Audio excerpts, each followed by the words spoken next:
আমার ভাইয়েরা, আজকে যখন আমরা এখানে বক্তৃতা দিচ্ছি, হয়তো দেখেন ইন্ডিয়াতে, হয়তো দিল্লিতে, হয়তো মাদ্রাসে কোনো না কোনো মসজিদ ধ্বংস করে দেওয়া হচ্ছে, কোরআন শরীফ জ্বালিয়ে দেওয়া হচ্ছে, মুসলিম আমাদের বোনদেরকে বোরকা ফেলে, তাদের পর্দা ফেলে বেপর্দা করে দেওয়া হচ্ছে, আমাদের মুসলিম ভাইদেরকে জোর করে হরে কৃষ্ণ হরে রাম বলানো হচ্ছে।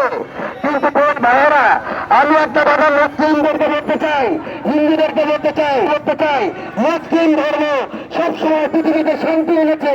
মুসলিম ধর্ম 570 খ্রিস্টাব্দে চালু হওয়ার পর থেকে 800 খ্রিস্টাব্দ থেকে এই ভারতে রাজত্ব করেছে।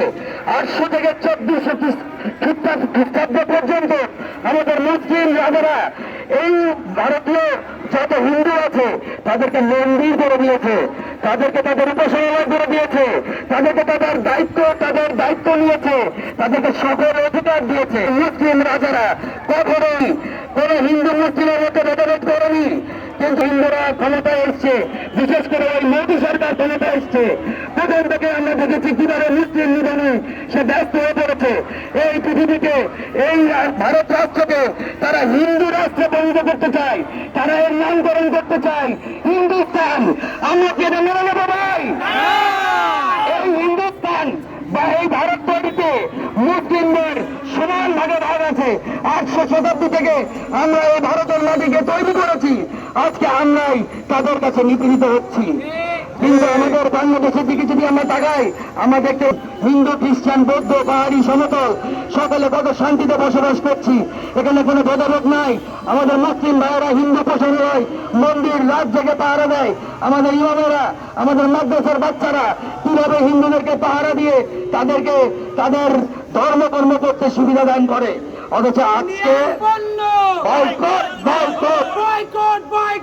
ইন্ডিয়ার পণ্য, ইন্ডিয়ান পণ্য, বয়কট বয়কট। আমি আমার ভাইদেরকে বলতে চাই, ভাই আমরা অস্ত্র হাতে নেব না, মুসলিম শান্তির ধর্ম। আমরা ইন্ডিয়াকে এই মুসলিম বিরোধী মোদীকে হারে হারে শিক্ষা দিব, এবং সেই শিক্ষা হলো আমরা ওদের অর্থনীতিতে আঘাত করব। আমরা যদি ইন্ডিয়ার সকল পণ্য বয়কট করতে পারি, তাহলে ইনশাআল্লাহ ইন্ডিয়ার মাথা নত হবে, এবং মুসলিমদেরকে তাদের সমান অধিকার এবং সম্মান দিলে তারা বাধ্য থাকবে। আর আমরা এখানে 18 কোটি মুসলিম আছে, ইন্ডিয়াতে আছে এখন 25 কোটি।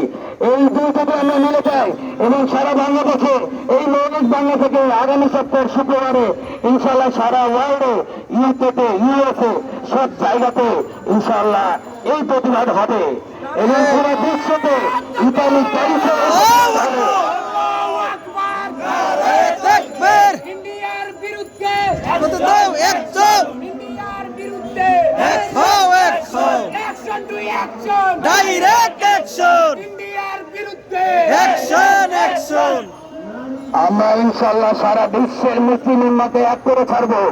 বাংলাদেশের শক্তি কি আমরা সেদিন দেখে দিয়েছিলাম গাজার বিরুদ্ধে, যখন আমরা রাস্তায় নিয়েছিলাম, ফিলিস্তিনি হয়ে যখন আমরা রাস্তায় নিয়েছিলাম, গাজায়ের হত্যার প্রতিবাদে আমরা যখন কোটি কোটি মুসলিম রাস্তায় নিয়েছিলাম, আমরা আমাদের শক্তি সারা বিশ্বকে দেখিয়ে দিয়েছি।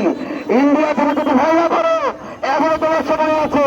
মোদী তুমি যদি ভয় না করো, তুমি মৃত্যুর ভয় না করো, তাহলে তোমার খবর আছে। তোমাকে বাংলাদেশের ফ্যাসিস্ট সরকার হাসিনাকে যেভাবে আমরা দাঁড়িয়েছিলাম, তার চেয়েও দুর্দশাগ্রস্ত হয়ে ইন্ডিয়া ছাড়তে হবে, মনে দিচ্ছি আমরা বাংলাদেশে। ইন্ডিয়ার মুসলিমদের সাথে আমরা সম্পূর্ণ একসাথে রয়েছি। আমরা কোনো হরিয়ানার হাত ছাড়বো না এবং ওদের সাথ ছাড়বো না। আমরা ইনশাল্লাহ একসাথে শক্তি নিয়ে, এই মুসলিম উম্মার শক্তি নিয়ে আমরা একসাথে মুসলিম ইমানে বলিয়ান হয়ে, বলিষ্ঠ হয়ে আমরা যুদ্ধ চালিয়ে যাবো ইনশাল্লাহ। ধন্যবাদ সবাইকে। এ পর্যায়ে